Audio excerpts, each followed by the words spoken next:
जय गुरुदेव। परम पुरुष गुरुदेव जी, जय गुरुदेवय नाम। अलख यगम की पार में स्वामी तुम्हें प्रणाम।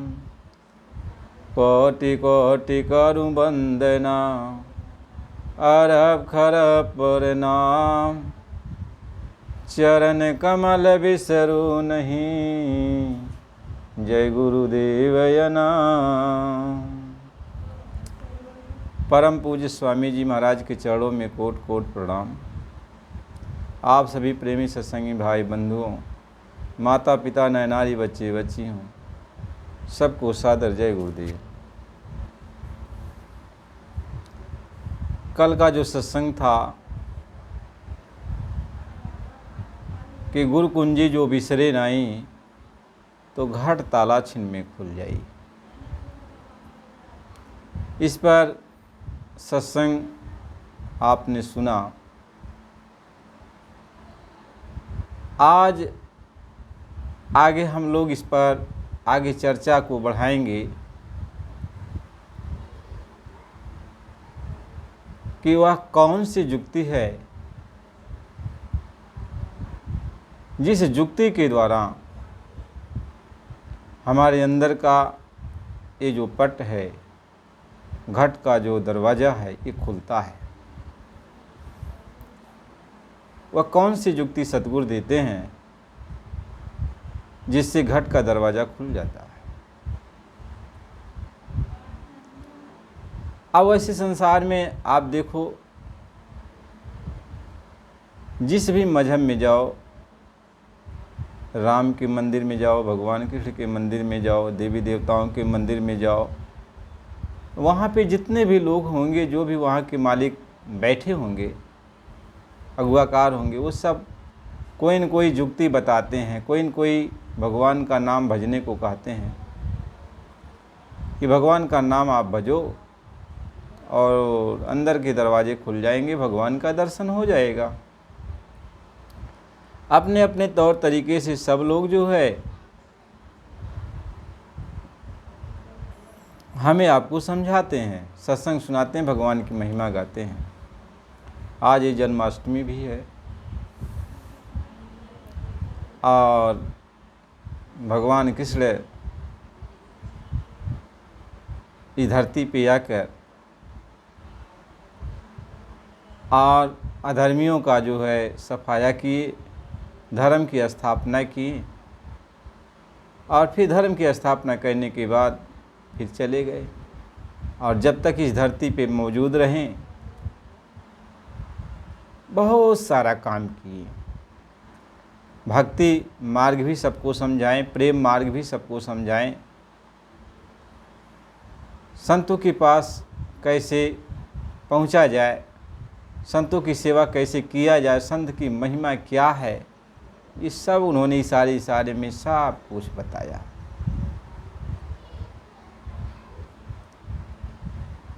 युधिष्ठिर जी महाराज राजसूय यज्ञ कर रहे थे। भगवान कृष्ण ने कहा कि आपको ये मानुष मारने की हत्या जो लगी है, तो आप यज्ञ करो और यज्ञ में एक आसमान में घंटा बांध दिया जाएगा और वो घंटा जब बज जाएगा 5 बार, तो आपका यज्ञ पूर्ण हो जाएगा, आपका पाप खत्म हो जाएगा। तो सब लोगों को बुलाया गया उस यज्ञ में भोजन करने के लिए। ऋषि मुनि देवी देवता तक भेष बदल कर आए। सब लोगों ने आवाहन किया गया तो सब लोग आए, लेकिन घंटा बजा नहीं। तो युधिष्ठिर ने भगवान से कहा, हे प्रभु, आपने भोजन नहीं किया इसलिए घंटा नहीं बजा, आप भोजन कर लीजिए। तो कृष्ण भगवान ने भी भोजन कर लिया, तब भी घंटा नहीं बजा। तो युधिष्ठिर ने कहा कि हे माधव, आखिर ये घंटा नहीं बजा, पाप खत्म नहीं हुआ, तो बजेगा कैसे? कहें देखो कोई संत है, जितने भी लोग आए ये सब कोई ऋषि मुनि जोगी जति सन्यासी और देवी देवता अनेक रूप बना करके सब लोग आए, यहाँ तक कि मैं भी भोजन कर लिया, लेकिन तुम्हारे पाप कर्म कोई लिया नहीं। जो तुमने पाप किया है यह कोई लिया नहीं, कोई नहीं लेता है। मैं तो काल रूप हूँ, मैं तो सज़ा देता हूँ, जैसा जो अच्छा करता है उसको अच्छा, जिसको जो बुरा करता है उसको बुरा। और इस संसार में कोई किसी का पाप ले भी नहीं पाता। तो जो कर्म कहते हैं, कर्म जो जो करेगा तू वही भोगना भरना, मानो जो जैसा कर्म करेगा उसको भोगना भरना है, वही भोगना भरना है। तो किसी का पाप कोई ले नहीं पाएगा। तो कहें तब कहें कोई संत यदि मिल जाता, संत आके कोई भोजन कर लेता, तो संत दूसरे के पाप को ले लेते हैं। संत मिल जाएं तो आपके कर्मों को धो डालेंगे, आपके पाप को खा जाएंगे। संत ही एक ऐसे होते हैं दयालु, जो पाप कर्मों को खा जाते हैं। कहें कौन? कहें आप ही के जंगल में तो एक महात्मा बैठे हैं, उनका नाम है सुपच्च। कहें किस जात के हैं? कहें जात क्या पूछते हो? कहें जाति न पूछे संत की, अपूछ लीजिए ज्ञान, अमोल करो तलवार की, पड़ा रहन दो म्यान। कहें संतों की जात नहीं होती है, जात नहीं होती है। लेकिन यदि पूछ रहे हो तो उनका जन्म जो है एक डोम के यहाँ हुआ है।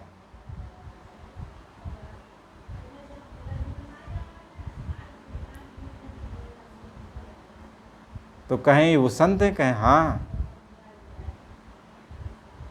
तो युधिष्ठिर ने बारी बारी से अपने सभी भाइयों को भेजा, और सभी भाई उनको कहें तो वो कहें नहीं, हम राजा महाराजाओं के यहाँ का अन्न नहीं खाते हैं, बड़ा दूषित अन्न होता है, नहीं खाते हैं। कहें वेश्याधीमर और शिकारी, और निप विषयी और मांसाहारी, आइन घर भोजन करें जो संता, ताकि साधन भजन के हुई जाय अंता। कहें वेश्या के यहाँ, धीमर यानी केवट मल्लाह के यहाँ, शिकारी के यहाँ, राजा जो विषयों में डूबा हुआ है, विषयी मनुष्य के यहाँ, और शराबी मांसाहारी कबाबी के यहाँ। यदि कोई संत ही भोजन कर लेता तो उसके साधन भजन का अंत हो जाता है। कहें हम नहीं जाएंगे। कहें हमारे राज्य में हो फिर भी आप हमारी बात नहीं मानते हो। कहें हम नहीं जाएंगे। तो लोगों ने जोर जबरदस्ती किया, तो कहें भाई ठीक है, ये हमारा माला सुमेरनी टंगी हुई है हमारी खूंटी में, तो उसको उतार ले आओ। तो गए उतारने के लिए भीम जी, तो कहें 10,000 हाथी का बल था, लेकिन बल ख़त्म हो गया, उसको हिला तक नहीं पाए, उतारने को तो दूर। कहें बता, तू यही अभिमान में आया था कि उनको उठा के लेके चला आऊँगा। चले गए मुँह ले लटका के, सभी लोग चले गए। अब क्या कर सकते हैं? उन्होंने कहा, युधिष्ठिर जी पहुँचे तो विनती प्रार्थना की। कहा युधिष्ठिर, तुम्हारी विनती प्रार्थना कहने से तो मैं चलूँगा, लेकिन एक शर्त है मेरी। कहें कौन सी शर्त? कहें मुझे 100 अश्वमेध यज्ञ का फल चाहिए, मुझे तुम 100 अश्वमेध यज्ञ का फल दे दो तो हम चलेंगे। तो कहें अरे सरकार, हम तो एक ही यज्ञ कर रहे हैं, वह अभी पूरा नहीं हुआ, तो 100 अश्वमेध यज्ञ का फल हम कहाँ से दें? वापिस चले आते हैं। यहाँ जो द्रौपदी जी जो अग्नि से पैदा हुई थी, यज्ञ से पैदा हुई थी, उसको ज्ञान था, उसको ज्ञान था, क्योंकि वो अग्नि में तपी हुई थी, तो उसको ज्ञान था कि संत मिलन को जब चली, और तजी माया अभिमान, और ज्यों ज्यों पग आगे बढ़े और कोटिन यज्ञ समान। कहीं महात्मा से मिलना कोई चाहता है, उनके पास जाता है सच्चे दिल से, मोह माया ममता अभिमान को त्याग करके, तो एक एक पर यदि आगे वो बढ़ता है तो करोड़ों यज्ञों के बराबर हो जाता है। तो चलने लगी नंगे पैर और श्रद्धा के साथ चलने लगी, क्योंकि उस समय उसके अंदर ये श्रद्धा थी कि वो मालिक हैं। जब भगवान कृष्ण के भोजन करने पर घंटा नहीं बजा तो यानी उनसे भी वो बड़े, वो बहुत बड़े। उसके अंदर ये ज्ञान पैदा हुआ और श्रद्धा के साथ, ज्ञान के साथ, वह भक्ति के भाव के साथ द्रौपदी अपने महल से नंगे पांव निकल पड़ी और विनती प्रार्थना करते हुए अंदर ही अंदर उनके पास जा पहुंची। जब पहुंच गई तो कही प्रभु चलिए, उनके चरणों पर गिर पड़ी, कहे आपके बिना मेरा यज्ञ पूर्ण नहीं होगा। कहे बेटी मैं तो चलूँगा, मुझे 100 अश्वमेध यज्ञ का फल दे दो। कहे तो आप ले लीजिए, जितना आपको चाहिए उतना ले लीजिए।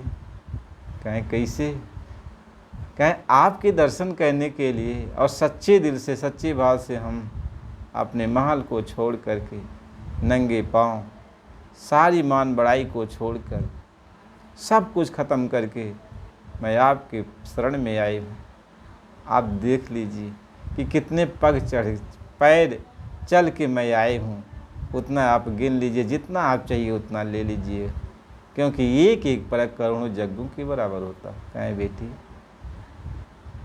मैं प्रसन्न हूँ, तुम्हारी इस बुद्धिमता से मैं प्रसन्न हूँ, चलो मैं चलता हूँ। उन्होंने अपनी गुदड़ी उठाई, कमंडल लिया और चल पड़े।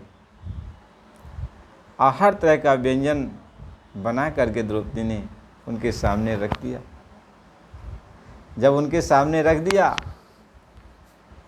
और सबको एक में मिला करके मालिक का प्रसाद बनाकर, जैसे उन्होंने ग्रास उठाया तो आकाश में जो घंटा टांगा गया था वो बजने लगा। बस अब यहाँ द्रौपदी के अंदर भ्रम उत्पन्न हो गया। देखो ये प्रभु की ही माया। तो पहले तो उसका भ्रम दूर हो गया था, यह भी प्रभु की माया थी, उसको ज्ञान हो गया था। तब तो इस तरीके से गई, उनको लेके आई, लेकिन जैसे उन्होंने भोजन किया और घंटा बजा, द्रौपदी के अंदर प्रभु की माया फिर समा गई कि अरे इतना बढ़िया व्यंजन हमने बनाया कि एक एक को अलग अलग से चखेंगे, इनको स्वाद मिलेगा। सबको एक में मिला लिया, खिचड़ी कर दिया। कहाँ जाने छोटी जात के ये क्या जाने कैसा भोजन होता है राजा महाराजा के यहाँ। उसका सोचना था कि सुपत जी समझ गए और उन्होंने फिर भोजन करना बंद कर दिया। और जब भोजन करना बंद कर दिया और कहें कि अब मैं चलता। जब चलने लगे तब लोगों ने बहुत रोका। 5 बार घंटा बजना था, लेकिन जब वो उठ गए तो उठ गए। तो महात्मा ये समझाते हैं कि जो भगवान आते हैं, वो शक्तियाँ आती हैं, वो जानती हैं महात्माओं को, संतों को जानती हैं, तो संतों के पास वो रहती हैं, संतों के हुक्म में वो चलती हैं। यदि संत कह दे कि नहीं अभी आपको कुछ करना नहीं है, आप आए भले हो लेकिन यहाँ पे कुछ नहीं करना है, तो वो चुपचाप वो शक्तियाँ पड़ी रहती हैं, कुछ करती नहीं। महात्मा जीवों को समझाने बुझाने का काम करते हैं और जीवों को समझाते बुझाते रहते हैं। लेकिन जब महात्मा चुप हो जाते हैं, यानी समझा के थक जाते हैं, चुप्पी साध लेते हैं, या तो कहो चुप होके बैठ जाते हैं, कोई उनको जान नहीं पाता कहाँ चले गए महात्मा, या तो वो फिर इस धरती से अपने काम का निपटारा करके फिर अपने धाम चले जाते हैं, अपने धाम चले जाते हैं।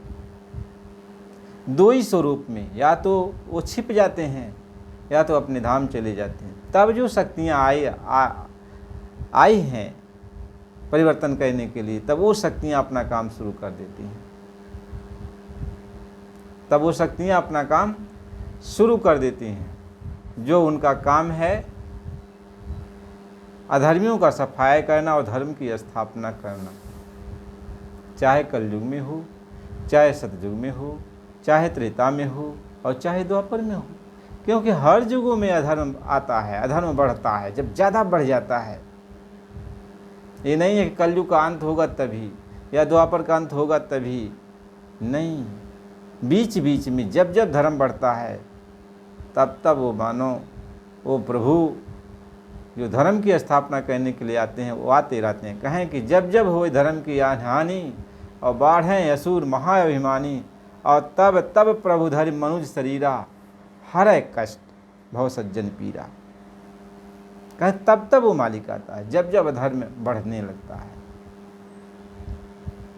तो जब ज़्यादा अधर्म हो जाता है तो मालिक आ जाता है अधर्मियों का विनाश करने के लिए। लेकिन महात्मा यदि पहले से मौजूद रहते हैं प्रकट रूप में, वैसे तो गुप्त संत हमेशा रहते हैं, सृष्टि की संभाल करते रहते हैं, लेकिन प्रकट संत जब तक अपने काम जारी रखते हैं, जीवों को उपदेश देना, समझाना, बुझाना जारी रखते हैं, तब तक वो शक्तियाँ कुछ करती नहीं। लेकिन जब वो उपदेश देना बंद कर देते हैं, चुप हो जाते हैं, तब शक्तियाँ अपना काम शुरू कर देती हैं। यानी उनका काम है अधर्मियों को समझाना बुझाना, नहीं मानते हैं तो सफाई कर देना।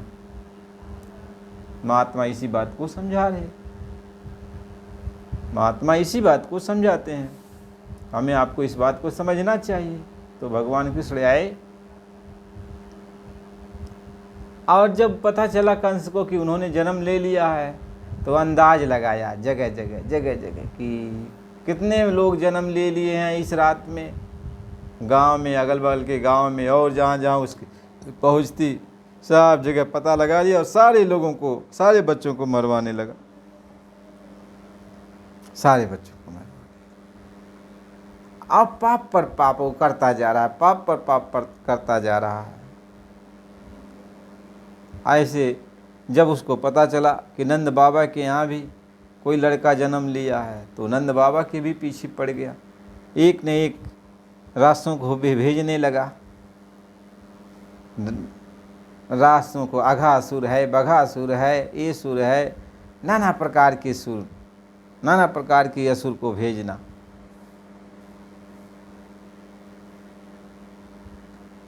जो जो भेजता वो सब असुर सब मारे जाते, भगवान अपनी लीला के द्वारा उनको मार देते। अब जो है उसको बड़ा चिंता हो गई कि जितने लोगों को मैं भेजता हूँ वो सबको मार देता है। ये तो बाल्यावस्था का उसका खेल है। जब थोड़ा सा सियाने हो गए तो बुलवाया भेजा, कंस बुलवाया भेजा, और आक्रूर जी गए, आक्रूर जी गए भगवान कृष्ण और बलराम को रथ पे बैठा करके और मथुरा लेके आ रहे।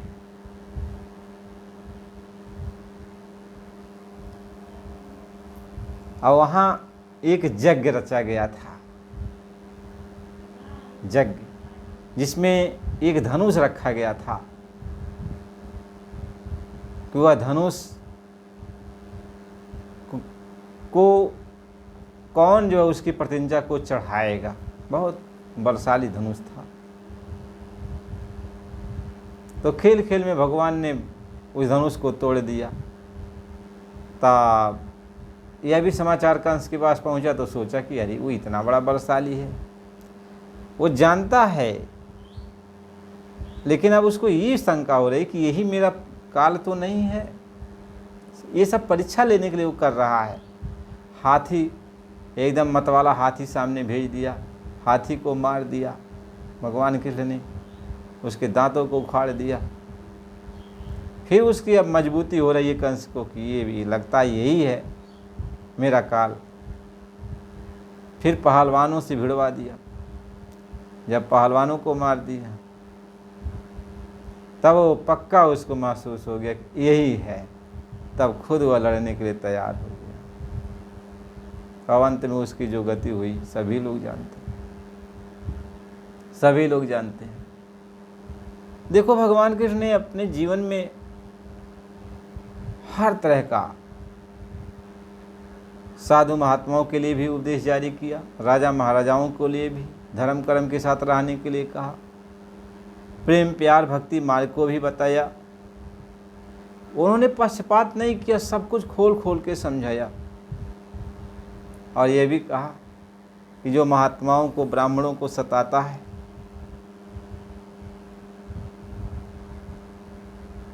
वह मेरा प्रिय नहीं होता।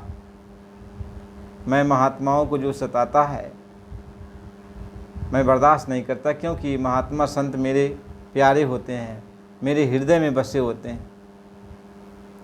इसलिए संतों को सताओगे तो मैं तुमको जड़मूल से ख़त्म कर दूंगा। तो महात्मा इस बात को समझाते हैं। तो भगवान कृष्ण का सब लोग हर साल हर प्रतिवर्ष ये जो है जन्माष्टमी मनाया जाता है, क्योंकि कोई भी शक्ति यहाँ पे आई तो जीवों के कल्याण के लिए उपदेश देने के लिए ही आई कि जीव सही मार्ग पर चलें, एक दूसरे को मारे पीटे न सताएं न, धर्म कर्म के साथ रहे। राम आए तो भी उन्होंने यही उपदेश दिया, भगवान कृष्ण आए तो भी उन्होंने उपदेश दिया। और नाना प्रकार के जब इन ईश्वर ने अवतार धारण करके अधर्मियों का विनाश किया तो ये संदेश दिया कि जब जब कोई जो है मेरे भक्तों को सताएगा, साधु महात्माओं को ऋषि मुनियों को दंडित करेगा, तो कितनों बलशाली क्यों न हो, मैं आऊँगा और उसका सफाया करूँगा, उसका सफाया करूँगा। तो ये शक्तियाँ तो बराबर आती रहेंगी, क्योंकि यह जब युग बनाया गया, यह सृष्टि जब बनाई गई तो ये विधान बना दिया गया कि सतयुग में कितने अवतार होना है, ये लिख बना दिया गया है। सतयुग में कितनी बार भगवान अवतार लेंगे ये बना दिया गया, द्वापर में कितनी बार लेंगे, कलयुग में कितनी बार लेंगे, ये सब बना दिया गया। ये ब्रह्मा जी ने बना दिया है। तो ये जो नित्य अवतार कहा जाता है ये होगा। जैसे कृष्ण भगवान का अवतार ये द्वापर में जरूर होगा, राम का अवतार त्रेता में जरूर होगा, नरसिंह का अवतार, वामन का अवतार ये सतयुग में जरूर होगा। ये जो 10 अवतार प्रमुख बताए गए हैं, ये जिन जिन युगों में अवतार हुए हैं ये हर युगों में बराबर होते रहेंगे। जब जब युग का परिवर्तन होगा तब तब ये अवतार होंगे।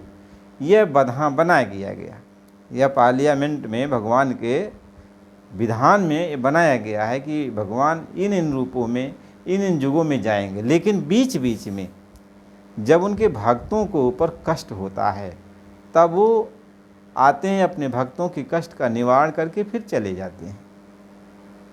तो बीच के अवतार का जो वर्णन नहीं किया जाता है, केवल प्रमुख अवतारों का वर्णन किया जाता है। और बीच के अवतार तो होते रहेंगे,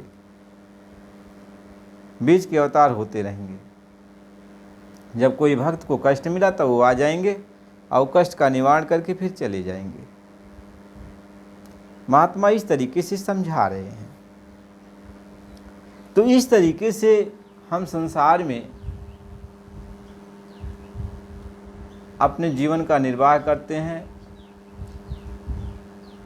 भगवान की भक्ति करते हैं, देवी देवताओं की भक्ति करते हैं, राम की भक्ति करते हैं, कृष्ण की भक्ति करते हैं, हनुमान की भक्ति कर, जो भी आ जाते हैं। भाई देखो, सबकी भक्ति करना लाजिम ही तो है, इसलिए कि आपका जो भी मदद कर दे, आपका राजा यदि है कोई और प्रजा के लिए अच्छा काम कर रहा तो प्रजा राजा को पूजेगी ना, मेरा राजा महान है, भगवान है, हमारी प्रजा के लिए बहुत कुछ कर रहा है, प्रजा का देखभाल करता, प्रजा को कष्ट नहीं होने देता, प्रजा के लिए सब कुछ करने को तैयार रहता, तो वो प्रजा जो है राजा को भगवान का रूप मानकर पूजा करती है। तो ज़रूरी है ना। और वही राजा यदि अन्याय बन जाता है, प्रजा को दंडित करता है, प्रजा की सुख सुविधा का ध्यान नहीं देता, तो वही प्रजा अब राजा को अधर्मी कहती है, अन्यायी कहती है, वही प्रजा है। तो महात्मा इस बात को समझाते हैं। तो जो भी शक्ति आती हैं जीवों के हित के लिए अच्छे काम करते हैं, तो उनको हम भगवान मानते हैं, भगवान मानकर उनकी हम पूजा करते हैं और करते रहेंगे, करते रहेंगे। और इसमें कोई जो है ख़राब काम थोड़ी है कि जो भी आपके लिए अच्छा काम करे। आपके माता पिता आपके लिए अच्छा काम करते हैं, तो हम अपने माता पिता की पूजा करते हैं, अपने माता पिता का ख्याल करते हैं, माता पिता की पूजा करते हैं। क्योंकि माता पिता जन्म से लेकर के जब तक हम अपने पैर पर चलने नहीं लगे, होशियार नहीं हो गए, हर तरह से संभाल किया, पढ़ाया लिखाया, नौकरी चाकरी तक दिलवाया, नई नौकरी चाकरी मिली तो कोई धंधा करवाया, बुद्धि दिया, ज्ञान दिया कि बच्चा तुम ऐसे अपना करो, खेती दुकान दफ्तर जो भी समझ में आया। जब अपने पैर पर हम हो गए तब माता पिता निश्चिंत हो जाते हैं। तो माता पिता की हम पूजा नहीं करेंगे तो किसकी करेंगे? उनको भगवान नहीं मानेंगे तो किसको भगवान मानेंगे? तो महात्मा ये समझाते हैं। तो यहाँ जो भी पूजा चल रही है, पूजा की जो पद्धति चलती है, गुरु की जो परंपरा चलती है, उसको मानना हमारा आपका कर्तव्य है। हम उस कर्तव्य का निर्वाह करते हैं, इसी को कहते हैं हम इस दैनिक कर्तव्य का इसका निर्वाह करते हैं।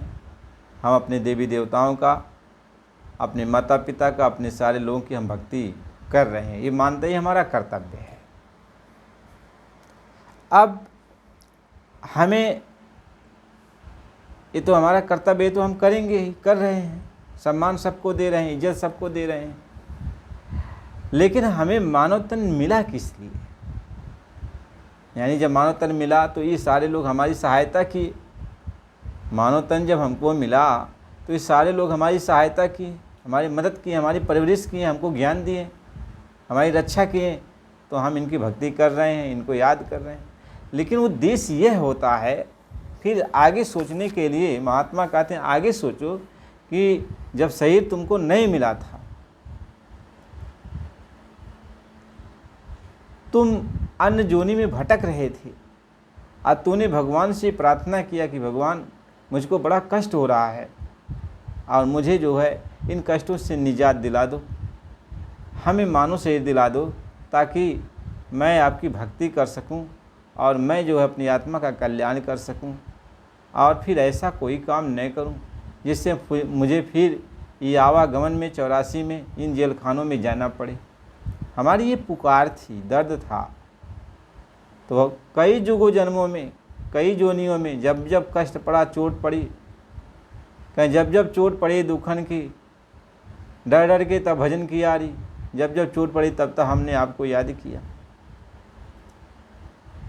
तो आपकी कृपा हुई। तो कहें अच्छा ठीक है, भगवान ने कहा, मालिक ने कहा ठीक है, अब की बार हम तुमको मनुष्य शरीर दे देंगे और तुम अपनी आत्मा का कल्याण कर लेना।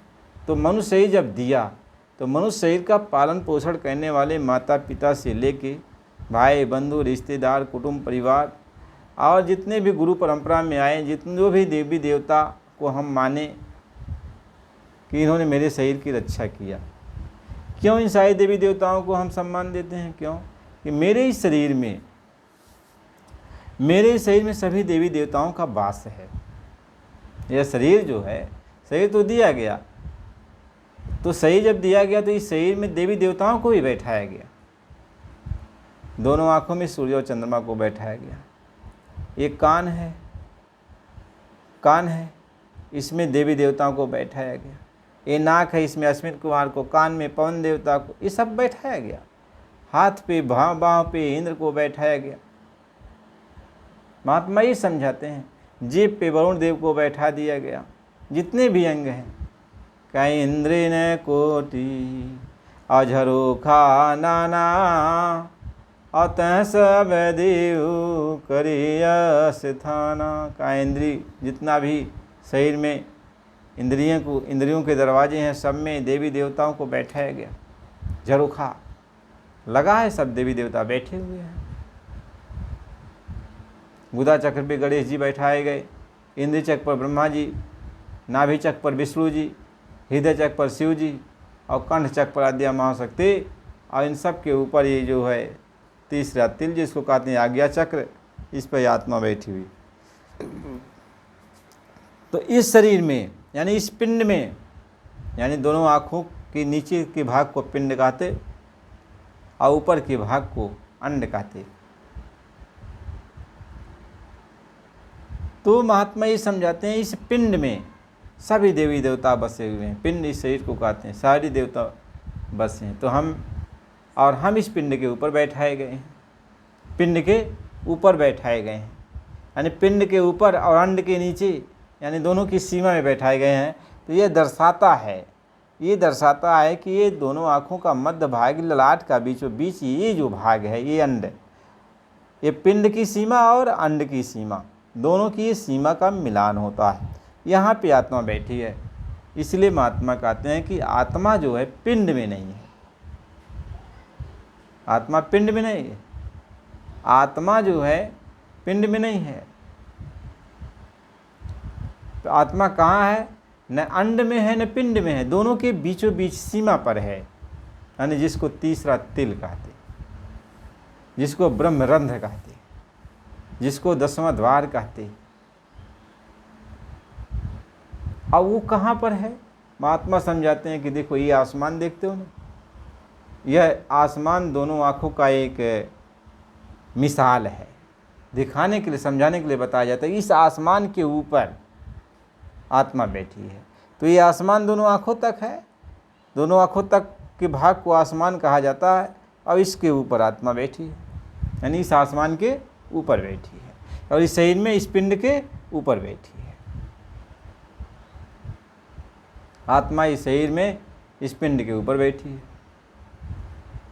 कनौदर ठाकुर धावत रही, और 10वें निज घर बासा पई।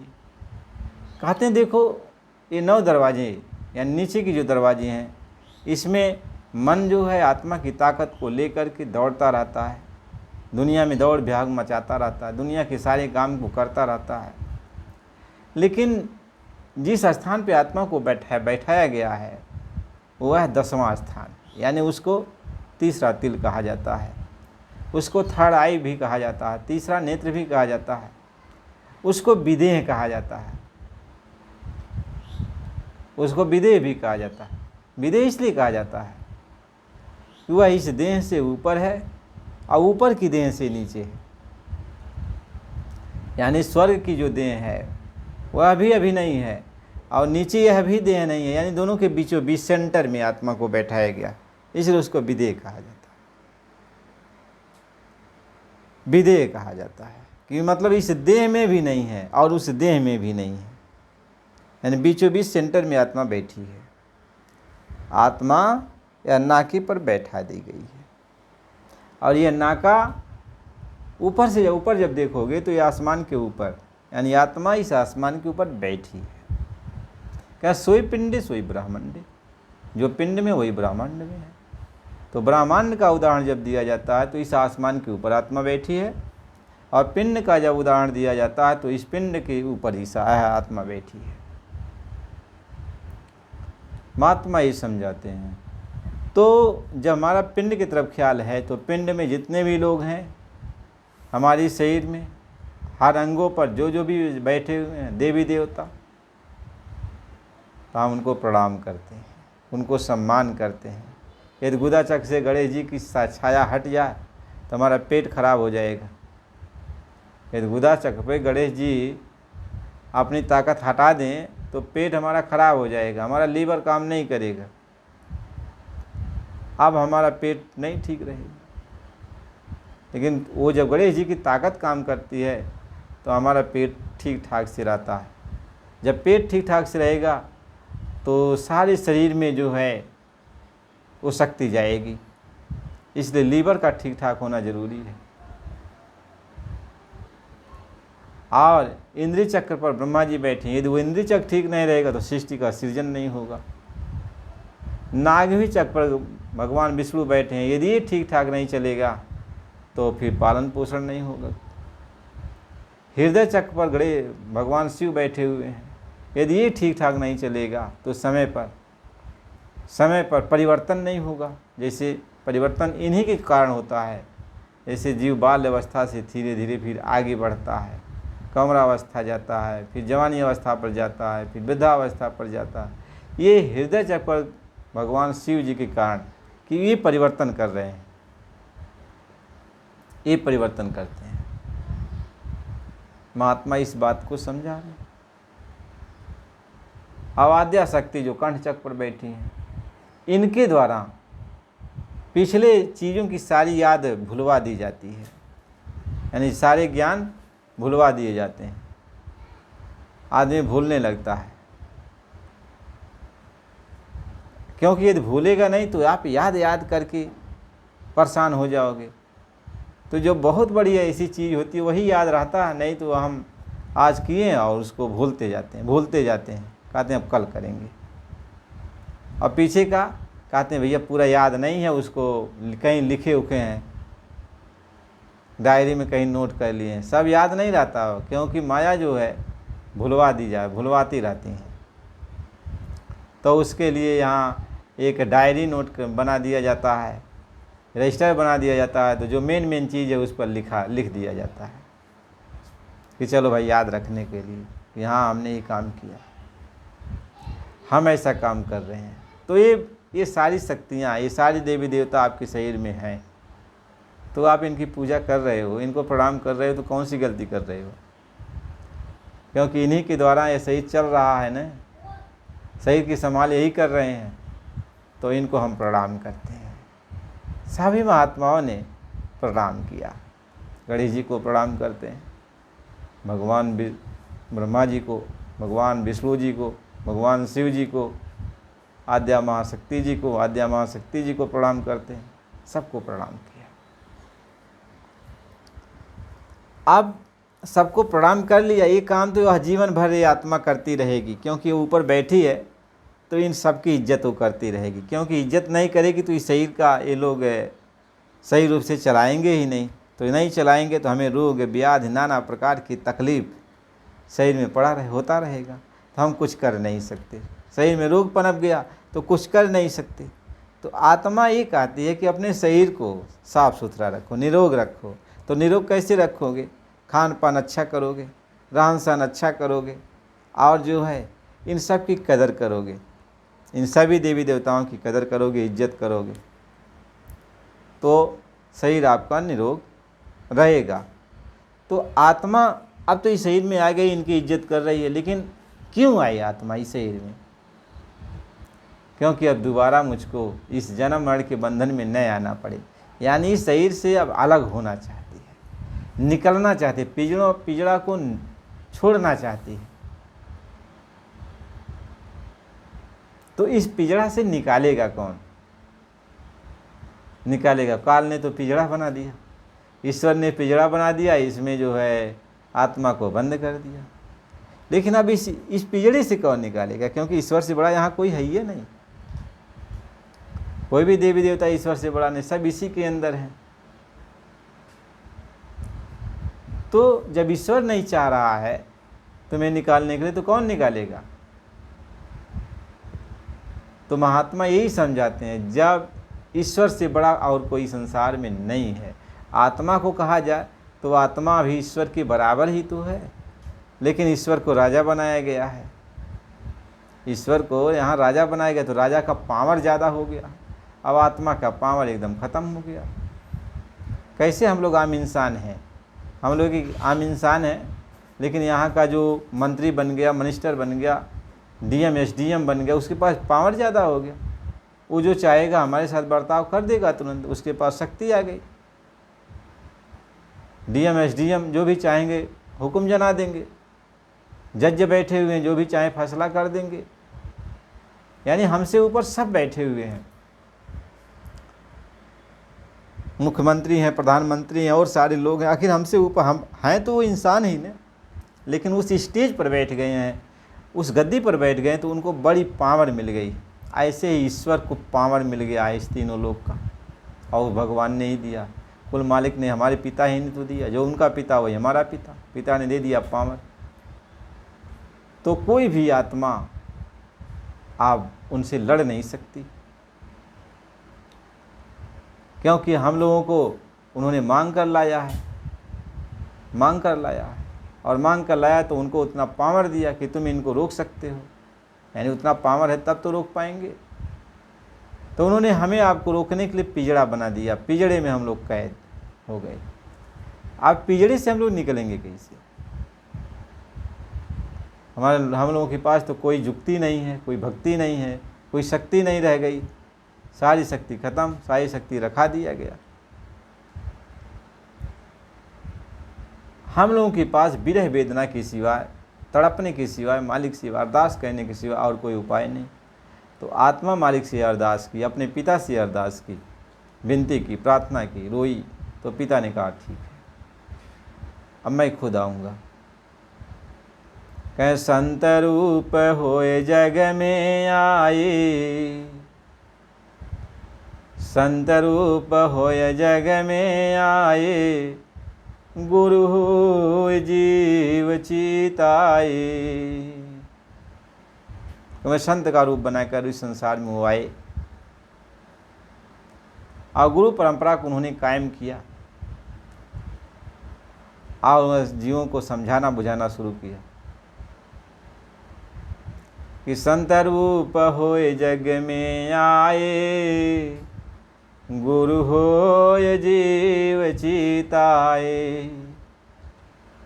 और जिन जिन माना बचन समझ के, तिनको संग लगाए। कहते जो उनकी बात को समझ के मान गया, उनको अपने साथ लगा लिए। और जो शंका करता रहा, उनकी बातों पर भी शंका करता रहा, तो उनको अपने साथ कैसे ले चलेंगे जब उन्हीं के प्रति शंका हो गई है। इसलिए उन्होंने कहा कि तुम सत्संग सुनो, सत्संग सुनो, सत्संग सुनो, भरोसा विश्वास हो जाएगा। और जब तुम्हारे अंदर ये भरोसा हो गया कि यही मुझे बेड़ा पार करेंगे, तब मैं तुम्हें कुंजी दूंगा।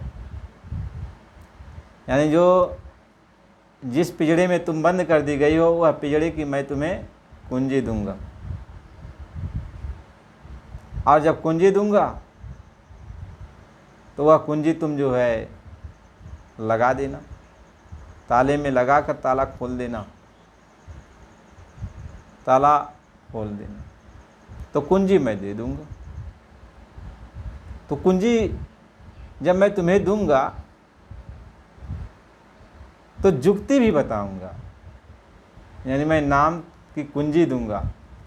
यानी जितना नाम बताऊंगा उतना नाम का जब सिमरन करेगा, उतने नाम का सिमरन करेगा।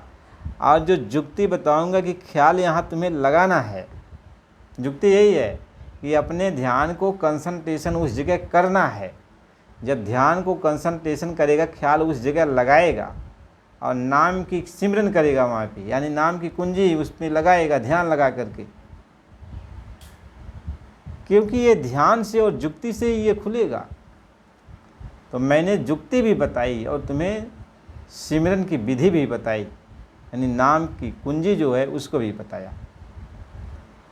और जब तुम जुक्ति के द्वारा नाम की कुंजी उसमें लगाओगे तो दरवाज़ा खुल जाएगा और ये आत्मा रूपी पंछी दरवाजे से, पिंजड़े से बाहर हो जाएगी,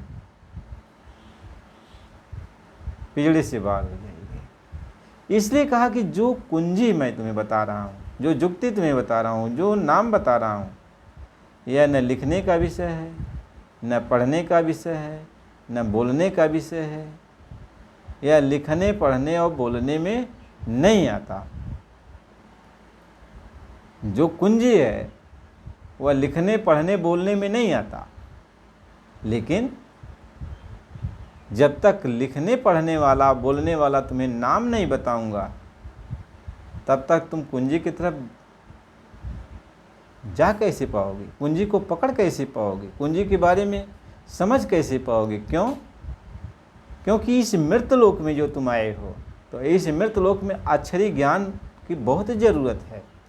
अक्षरी नाम की बहुत ज़रूरत है, क्योंकि बिना अक्षरी नाम की आप नि अक्षर के पास नहीं पहुंच पाओगे।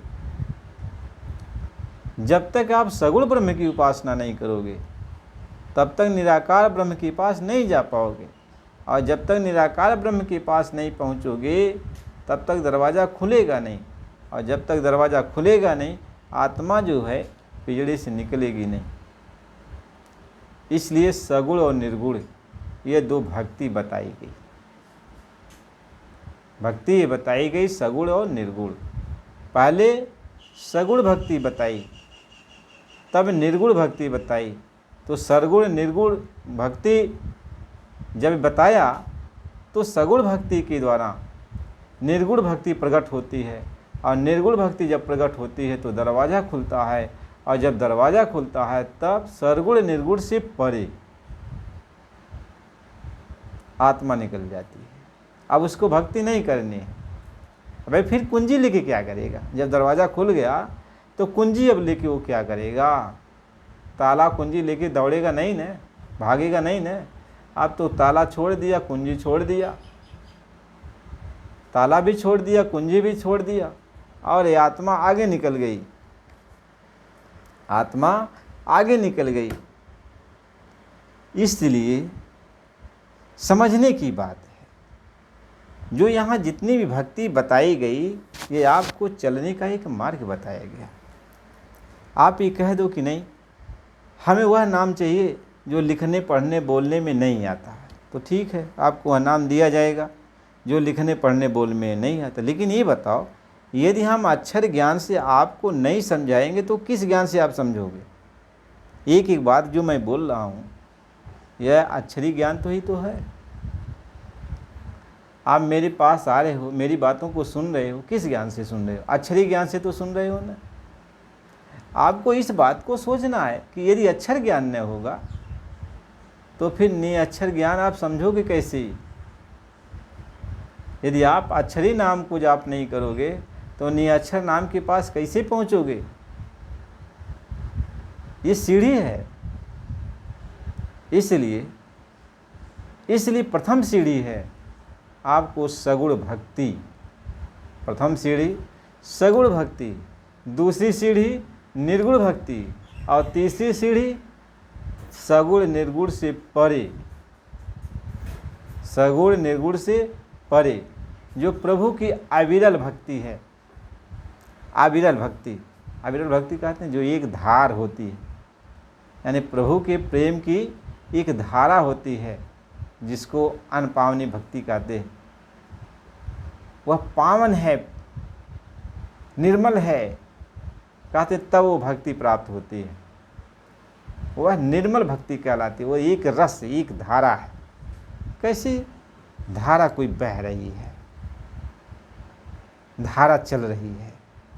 अब धारा के साथ आप जब मिल जाओगे तो धारा जिधर जाएगी उधर आपको लेके चली जाएगी। धारा तो रुकने वाली नहीं है ना। तो सगुण भक्ति करके हमें निर्गुण भक्ति प्राप्त होती है, और निर्गुण भक्ति करके हम निर्गुण से परे भगवान की अविरल भक्ति में हम प्रवेश कर जाते हैं। और जब भगवान की अविरल भक्ति में प्रवेश कर जाते हैं, उनकी धारा में प्रवेश कर जाते हैं, तो धारा जब हम पकड़ लेते हैं तो धारा भगवान के प्रति, यानी भगवान के पास, यानी धारा जितनी भी नदियों की धारा है ये कहाँ लेके जाएगी? धारा को पकड़ लिया तो धीरे धीरे छोटी नदी बड़ी नदी में, बड़ी नदी उससे बड़ी नदी में, फिर गंगा सागर में, फिर महासागर में जाके समा जाती है। यानी आपको धारा से जुड़ना है, तो धारा से आप डायरेक्ट नहीं जुड़ोगे ना। जोड़ने वाली जो कड़ी होती है उस कड़ी तक आपको चलना होता है। आप कड़ी को न मानो तो कैसे आप चलोगे? आप कहो कि नहीं हमें किसी अक्षरी ज्ञान वाले साधु महात्मा की ज़रूरत नहीं। आप कह दो हमें किसी अक्षरी ज्ञान वाले साधु महात्मा की ज़रूरत नहीं, तो बताओ तुम्हें समझाएगा, तुम समझोगे कैसे? अरे भाई भूख लगी है तो खाना मांगोगे, तो खाना तो अक्षर से ही तो मांगोगे। खाना भले बना हुआ है लेकिन जो बनाने वाला है, परोसने वाला है, जो मालिक बन के बैठा है खाना बना कर, रसोइया, जब उससे मांगोगे नहीं भोजन तब तो कैसे आपको देगा? आप तो जा नहीं सकते, क्योंकि भंडारी तो वो है। तो उसे कहोगे नहीं, रसोइया को बुलाओगे, कहोगे हमको भोजन चाहिए, दाल भात रोटी सब्जी कहिए तो दाल, दपाक मंत्रा दा और लय खा ली तो दाल हुआ न, अक्षर ज्ञान हुआ न। रोटी तो रोटी कहोगे अक्षरी ज्ञान हुआ न, सब्जी अक्षरी ज्ञान हुआ न। तो इन अक्षरी ज्ञान से आपको बुलाना पड़ेगा। तब रसोइया को बुलाओगे, अक्षरी ज्ञान से बुलाओगे, रसोइया सुनेगा, फिर पूछेगा क्या क्या चाहिए, खाना में क्या क्या चाहिए। अक्षरी ज्ञान से आप उससे कहोगे हमको दाल भात रोटी सब्जी दूध पनीर, यानी जो कुछ भी है अक्षरी ज्ञान से तो मांगोगे। तो जब अक्षरी ज्ञान से मांगोगे तो वह निअक्षरी ज्ञान आपको देगा, यानी उसका रूप दर्शाएगा। यानी दाल अक्षरी ज्ञान से आप मांगे तो दाल ले आके दे दिया, वो वस्तु दे दिया, यानी जिसको खाकर आपका पेट भरेगा। रोटी दे दिया, जिसको खाकर आपका पेट भरेगा। इसको निअक्षर कहते हैं, इसको निअक्षर कहते हैं। वह वस्तु आपके सामने आ गई। इसलिए कहा जपी नाम और रूप भी न देखी, आवत हृदय सने है बिसीखी। कहते तू उस नाम का तू जाप कर। अभी रूप को देखा नहीं ना, दाल रोटी सब्जी को देखा नहीं। भंडारी केवल तुम्हें ज्ञान हो गया है कि भंडारी से जब कहोगे हमें दाल रोटी सब्जी चाहिए, तो वो जब ले आएगा तब तुम देख लोगे कि यही दाल रोटी सब्जी है। पूछोगे इससे कि ये क्या है, तो बताएगा ये दाल है, ये क्या है, ये रोटी है, ये क्या है, ये सब्जी। आपको वह ज्ञान दे दिया, ज्ञान दे दिया। तब आपके अंदर ज्ञान बैठ गया कि भगवान का रूप यह है, भगवान का रूप यह है, भगवान की आवाज़ यह है, भगवान का स्थान यह है। यानी भगवान किस जगह बैठा हुआ है, भगवान किस रूप में है, भगवान की बाणी क्या है, आप समझ गए। आप समझ गए। इसको कहते अनुभव ज्ञान। आप इसको अनुभव ज्ञान कहते। आपको अनुभव हो गया। तो जब अनुभव हो गया, वो चीज़ आपको मिल गई, तो फिर नाम नहीं जपोगे ना। जब दाल रोटी सब्जी मिल गई तो नहीं कहोगे दाल रोटी सब्जी दाल रोटी सब्जी, आप तो खाने लगोगे ना। अब उसकी कोई ज़रूरत नहीं है। तो इसीलिए कहा कि जाप मरी, जाप मर गया, यानी अब जपना बंद हो गया, क्योंकि वो चीज़ सामने आ गई, अजपा आ गई। अजपा जो है वो आ गई सामने। जिसको जपना नहीं था वो वस्तु तुम्हारे सामने आ गई, और जब वस्तु सामने आ गई तो अजपा भी आप उसको आप खा गए। आप खा गए, आपके अंदर तृप्ति हो गई। तृप्ति हो गई यानी आपके अंदर आनंद मिल गया। तो क्या हुआ, अजपा भी मर गया। यानी अब आपको इसकी प्यास खत्म हो गई, वह वस्तु की प्यास खत्म हो गई। यानी वह चीज़ आप अपने हृदय में धारण कर लिए, रख लिए, आप आनंदित हो गए। फिर कहते अनहद हूँ मर जाए। अब इसके बाद क्या हुआ, जब वो चीज़ आपके अंदर हो गई तो आपके अंदर एक ताकत आ गई, जिसको आप अनुभव सिर्फ करते हो। जो ताकत आपके अंदर, कैसे आप भोजन कर लिया, अभी शरीर में कोई ताकत नज़र नहीं आती है, लेकिन जब भोजन कर लिया तो शरीर में एक एनर्जी पैदा हो जाती है, ऊर्जा पैदा हो जाती है, शक्ति पैदा हो जाती है। उस शक्ति को आप देखते नहीं हो ना, तो वो शक्ति पैदा हो जाए। ऐसे ही जब आप भोजन कर लिया तो एक शक्ति आ गई। आप कहोगे भैया आप तो हम इस काम को कर सकते हैं, मेरे अंदर भोजन कर लिया, अब शक्ति आ गई, शक्ति मिल गई, तो उस काम को करने के लिए आप तैयार हो जाते हो। इसी तरीके से जाप करने से अजपा यानी जो भगवान है उसका रूप सामने आ जाता है। जब भगवान का रूप सामने आ जाता है तो भगवान की जो शक्ति है आपके अंदर प्रवेश कर जाती है, और जब भगवान की शक्ति आपके अंदर प्रवेश कर जाती है तो शक्ति से भक्ति मिलती है। जब शक्ति आपके अंदर भगवान की आ गई तो उस शक्ति से, यानी आप उस जोश के साथ आप भगवान की तरफ आप चलोगे तो भक्ति मिल जाती है, यानी अविरल धारा मिल जाती है। भगवान की भक्ति ही अविरल धारा है, कि जो धारा वो भक्ति भगवान में जब तक आपको मिला नहीं देगी तब तक वह भक्ति रुकती नहीं है, बीच में नहीं रुकेगी। वह उसी में जाके भक्ति सहित आप समा जाओगे, उस धारा के सहित आप भगवान में समा जाओगे। यही चीज़ है, बात तो यही है। जब आप समझ कर कोई काम करोगे तो आपका काम बन जाएगा। बिना समझे कोई काम कहें, समझा की गति और है, अनसमझा की और समझा साहेब से मिले, अनसमझा जम के। बिना समझ के कोई काम करोगे तब तो छिन में आगे बढ़ोगे, छिन में पीछे हट जाओगे, छिन में आगे बढ़ोगे, छिन में पीछे हट जाओगे। एक महात्मा जी थे, तो उनका एक शिष्य था, तो शिष्य महात्मा जी को बहुत मानता था। तो महात्मा जी को एक स्वप्न हुआ, मनो अंतर्यामी होते ही हैं महात्मा। तो उन्होंने कहा कि जाओ, तुम घर चले जाओ, तुम्हारी माता का तबीयत ठीक नहीं है। अब गुरु को वो छोड़ना नहीं चाहता था, अब गुरु का हुक्म भी हो गया, तो वो चला गया। लेकिन जब आधी दूर आया तो गुरु की बड़ी याद सताने लगी।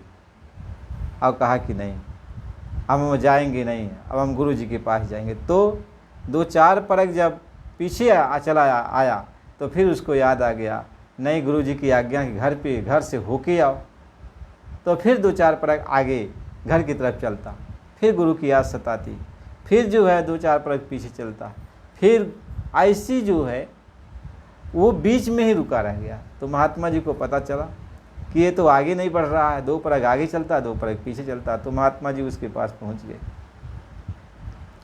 महात्मा जी ने कहा, अरे बच्चा ये क्या कर रहे हो? कहें गुरु जी, इसी स्थान पर जब आया तो हमें आपकी याद बहुत सताने लगी। तो जब आपकी याद सताने लगी तो सोचा चलते हैं गुरु जी के पास।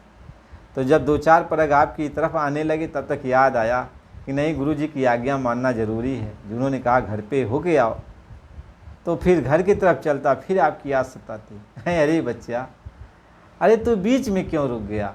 या तो मेरी तरफ आ रहा था तो मेरी तरफ ही चला आया होता, और या तो घर पे जाना था तो घर पे ही चला गया होता।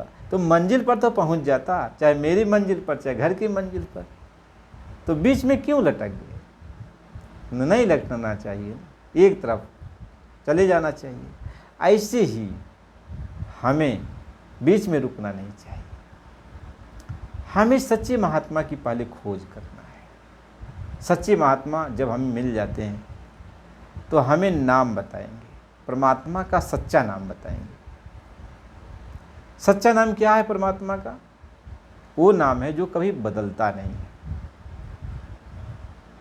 परमात्मा का जो सच्चा नाम है वो कभी बदलता नहीं।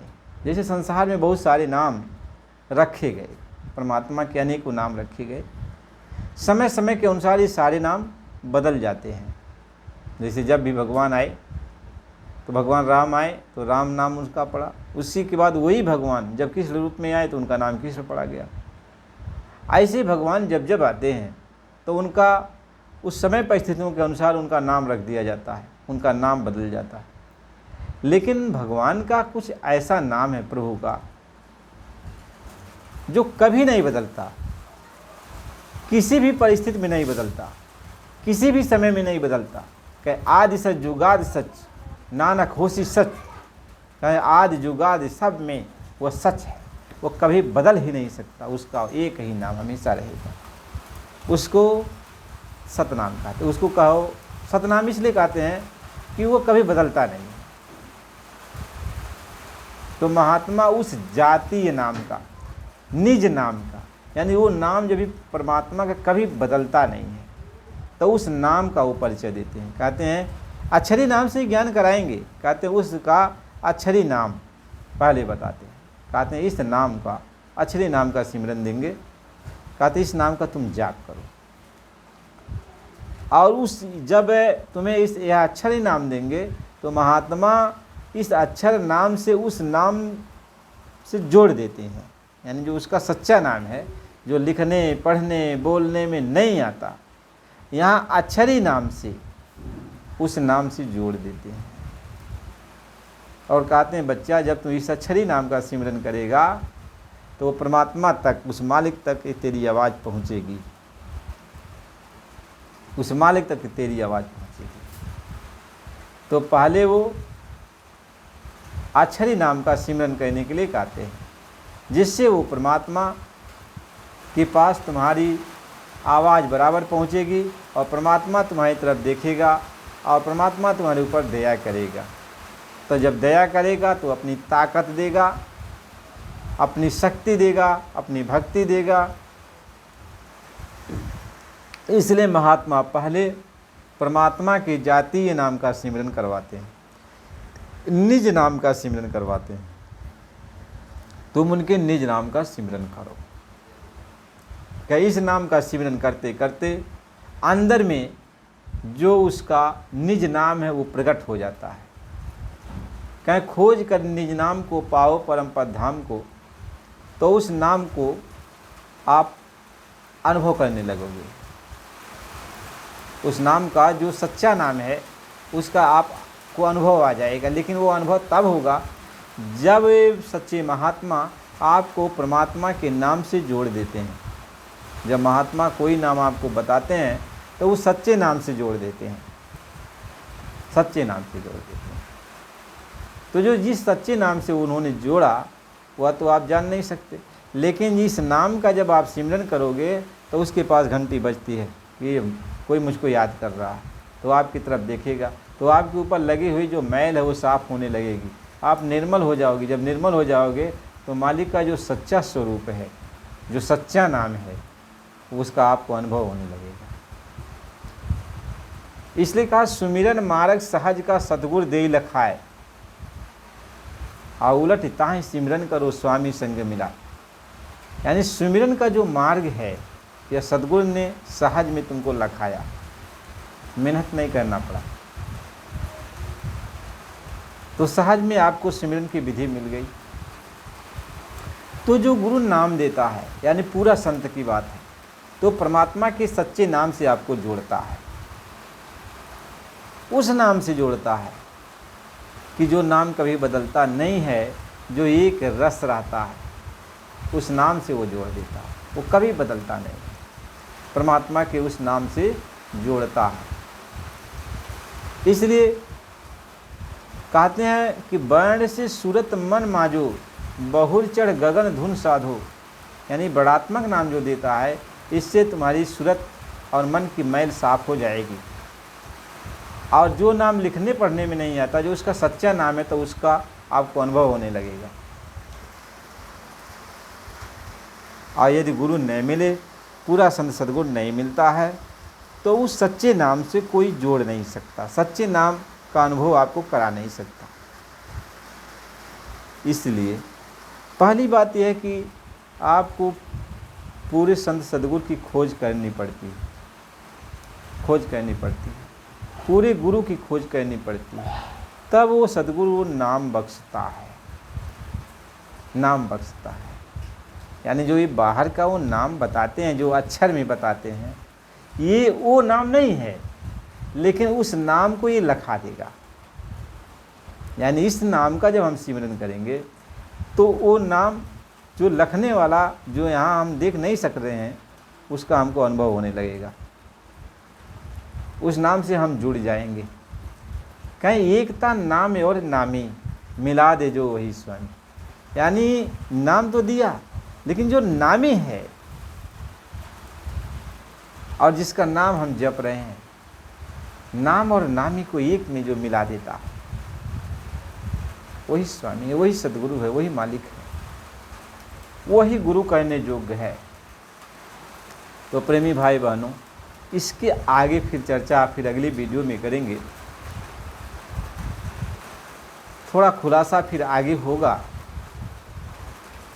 इसके लिए आपको सत्संग की ज़रूरत है, तो सत्संग आप बराबर सुना करो। जब आप बराबर सत्संग सुनोगे तभी अंदर में ख्याल होगा और सारी शंका खत्म हो जाएगी। जो आप उलझते हो, यह उलझन आपकी मिट जाएगी। लेकिन जब सत्संग आप बराबर सुनोगे तब। इसलिए नए हो तो चैनल को लाइक कर दीजिए, सब्सक्राइब कर दीजिए और बराबर सत्संग को आप सुना करिए। हम आपके गुरु भाई हैं, हम आपके हैं, आपके बराबर के हैं। हम बहुत बड़े नहीं हैं, बहुत ज्ञानी नहीं हैं, बस जैसे आप हो वैसे हम हैं। तो हम लोग आपस में मिल करके प्रभु की भक्ति की तरफ, प्रभु से मिलने की तरफ हम लोग चलना चाहते हैं। हम लोग एक सोचते हैं हम सभी भाई बहन एक साथ मालिक से मिलें, मालिक के साथ हुएं, मालिक को अपना बनाएं। यहाँ इसीलिए हम लोग इकट्ठा होते हैं, इसलिए सत्संग जारी होता है कि चलो हम भक्ति करेंगे, भगवान को याद करेंगे। तो आगे इस विषय पर फिर अगले सत्संग में चर्चा होगी। जय गुरुदेव।